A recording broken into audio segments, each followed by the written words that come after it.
Hello everyone, and welcome to Sequoia Council's Virtual Merit Badges. My name is Ricki Dykes, and today I'll be teaching you the Reading Merit Badge. Before we get started, I want you to note that the Reading Merit Badge is fairly simple.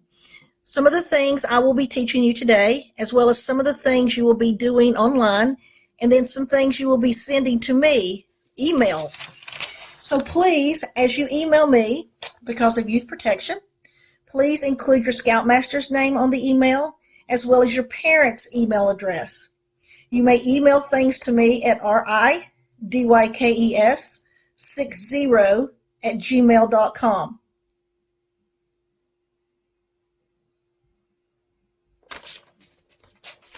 As we get started today, I want to ask you a question.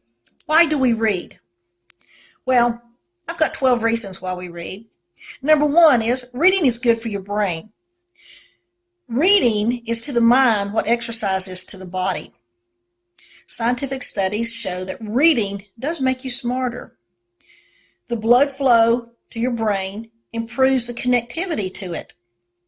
Number two, reading introduces you to new ideas and invites you to solve problems.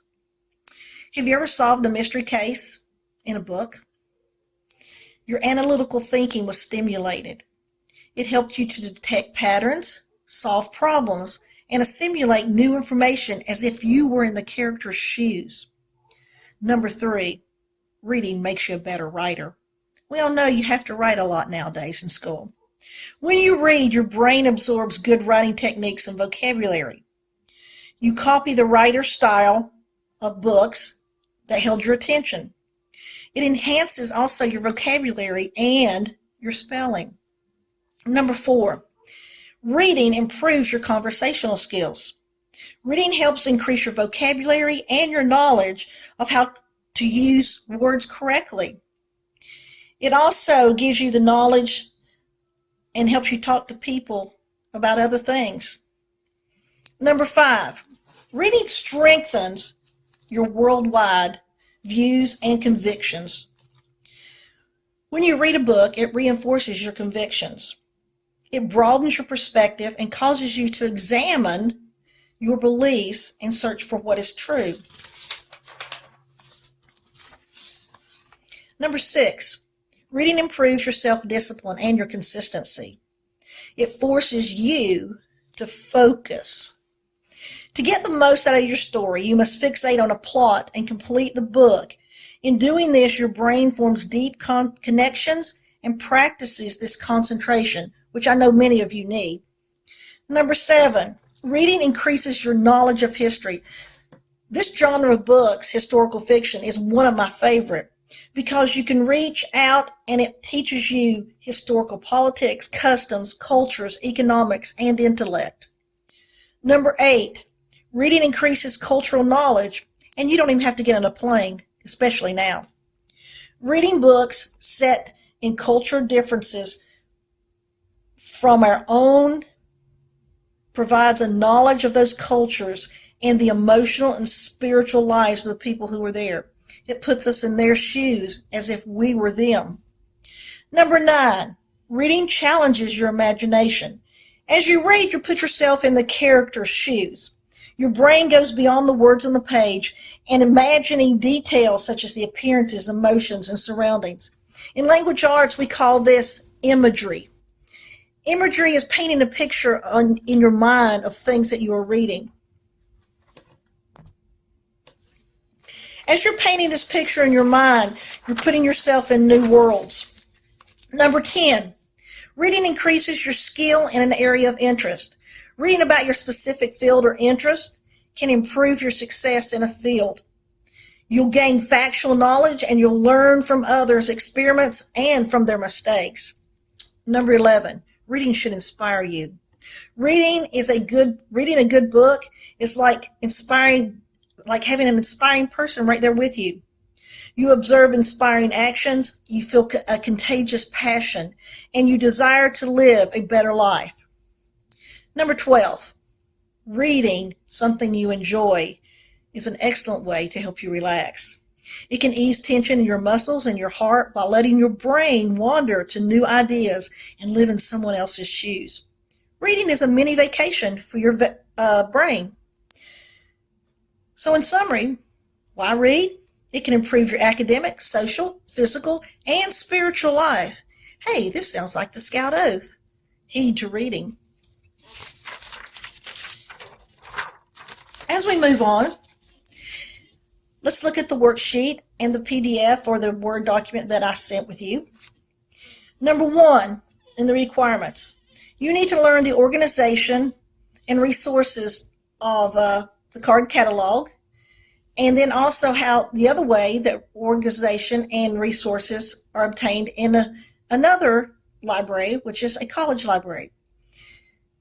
That brings me to 2 types of library systems or organization systems. One is the Dewey Decimal System, and I've included a video there of the Dewey Decimal System. And then the second one is the Library of Congress.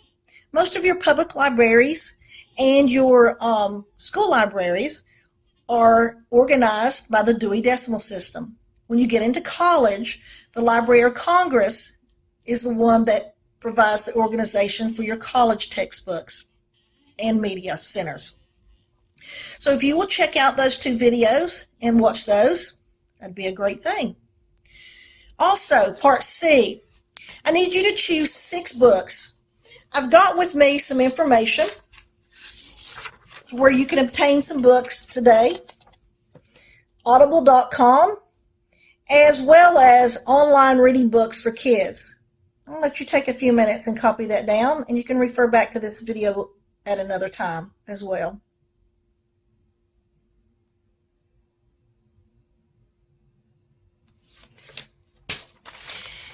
As you choose those 6 books, you need to choose them from 4 different types.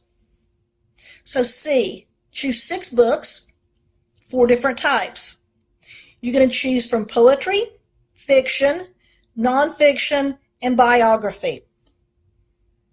Give me the author and the title and the type of each book. D, you're going to locate 6 books in the library. Now, how are you going to do this if you or not able to go to the library? Well, there's a good way you can do this. It's called the ad lib way in today's world with coronavirus. You can simply use the videos above that were presented, and if you find a book, simply tell your parent where you would find that book or how you would find that book. When you get back to school, whether it's this year or in the fall, you can actually practice that again. So with number 1 completed, number 2 requirement. Identify 1 book that you have enjoyed. Surely you've read a book. Give the author and the title. You can write this down on a single sheet of paper or on the worksheet provided. You'll need to find 4 other books written by the author. Now, you guys and gals have it made these days because you have the internet at your fingertips. So all you do is say, Google, name me other books written by the author. Ooh-la, there you have it.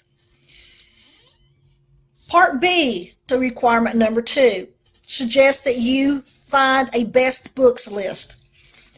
I've got a couple of those listed for you. There are 2 types of awards in children's books.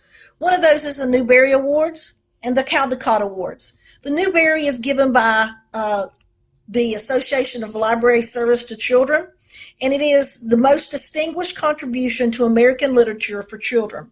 So it's given to a written work. The Caldecott is also a medal given. It's for the most distinguished American picture book for children. So those are the pictures or the illustrations given to a book. Also, there's another list that I'd like for you to look at. It's called the Greatest Books List. And you can look at that through the greatestbooks.org. So once you've enjoyed those and seen some of the books that are good to read, choose one of those to possibly read.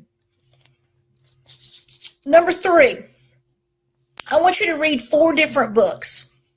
1 from fiction, 1 from poetry, 1 from nonfiction, and 1 from biography. And give the title, the type it is, and the author. The next thing you will have to do is do one of the following and email me your response. Remember, when you're emailing me, include your parents' email as well as your Scoutmaster's email. You may email me at ridykes60@gmail.com. Make sure you include your name, your troop number, and your Scoutmaster's name. There are 3 things you can do here. A, write a review of the book. Include what you didn't like and what you liked about the book. Include if you would recommend this book, and if so, why you might enjoy reading it. Part B, watch a movie based on the book. What was the same between the book and the movie? What was different? Which did you enjoy more? Discuss this with your merit badge counselor. So instead of discussing, you may write this down and send it to me. Or C, give a book talk to your class, troop, or patrol. It's kind of hard right now since we're not meeting. So I suggest A or B. In both of these, especially A, you may write a 3-paragraph essay. First paragraph is your introduction, so you tell me what you're going to tell me. Your second paragraph is your body, so you tell me. Your third paragraph will be your conclusion, and you tell me what you told me. I'll make it simple. 3 to 4 sentences per paragraph. Make it easy on yourself. Just tell me basics about the book. Part B, when you watch a movie, you can compare, contrast that. Phrase that with the book, blank, blank, blank, and the movie, blank, blank, blank, have similarities and differences. And then tell me about that, if you choose to do that one. Then we'll move on to number 4.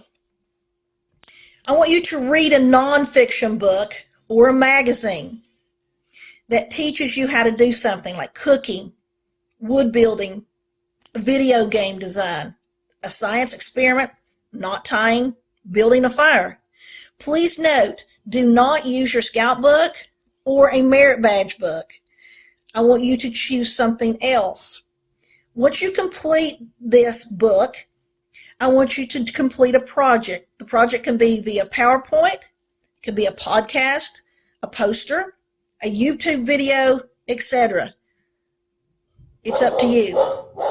When you respond to me at ridykes60@gmail.com with your troop number, your name, your Scoutmaster's name, and please email your Scoutmaster as well as your parent on that email as well. Let's move on to requirement number 5. Read about the world around you from any 2 sources: books, magazines, newspapers, the internet. Make sure if you use the internet, you have your cyber chip and or your parents' permission. You can use field manuals or etc. Topics should include anything about scouting, sports, environmental problems, politics, social issues, current events, nature, religion, and we have many of those at the present time. Note your sources and the topic of each of the 2 sources of media. Write a short summary of what you learned. You may email that response to me. Make sure if you email me, you include your parents and your Scoutmaster on that email. Number 6, choose one of the following and devote at least 4 hours of service to that activity. Because of present conditions, I suggest doing number C, or letter C. Read stories to younger children in a group or individually. Hopefully most of you have a sibling that you can read to or read aloud to your parents. This is good practice for school as well. That concludes the Reading Merit Badge, and I'd like to leave you with one thought. Remember, reading is fundamental for our brains, that is. Just do it.